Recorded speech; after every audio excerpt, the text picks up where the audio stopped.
మేము రోడ్లు వేస్తామమ్మా, మీకు న్యాయం చేస్తామమ్మా అని చెప్పి వెళ్ళారు. ఆయన వచ్చి వెళ్ళిపోయినా వాళ్ళ తమ్ముడు గారు కూడా వచ్చి చెప్పి వెళ్ళారు. ఆయనేమో అసలు కాని రాకుండా అమ్మటి రాంబాబు గారు గెలిచాక 5 ఏళ్ల నుంచి మా కాలనీకే రాలేదు. మాకు రోడ్లే వేయలేదు, మాకు నీళ్లు ట్యాబులు. మా కూడా మా వారు చనిపోయారు, డబ్బులు కూడా పడలేదు మాకు. బీమా డబ్బులు 1 రూపాయి పడింది. 1 రూపాయి అంటే అకౌంట్లో పడతాయి కదా అమౌంట్. 1 రూపాయి పడింది, 1 రూపాయి పడింది, ఇంకా పడలేదు. ఏమో టీడీపీలో మనకు చాలా చేసేస్తారు. నాకు వాళ్ళతో తిరిగింది అమ్మాయి కూడా సభ్యత తరపున చేసుకుంది, వాళ్ళు సపోర్ట్ చేసుకుంది. అయితే భర్త చచ్చిపోయా కరోనా చచ్చిపోతే అమౌంట్ పడింది కదా 2 lakhs. 1 రూపాయి వేసి వదిలేస్తారు. అమ్మటి రాకపోతే వెళ్ళింది 2 సార్లు. వెళ్ళా కానీ పడినప్పుడు తీసుకోమ్మా అన్న చెప్పదు ప్రాబ్లం చెప్తాను అంతే సార్.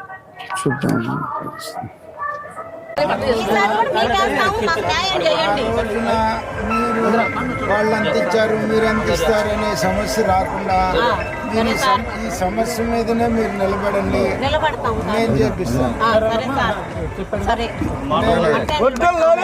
రోడ్లు వాటర్ కంపల్సరీ మాకు 2 కావాలి. కరెక్టేనమ్మా, నన్ను గెలిపియండి, నేను వేపిస్తాను అంటున్నా.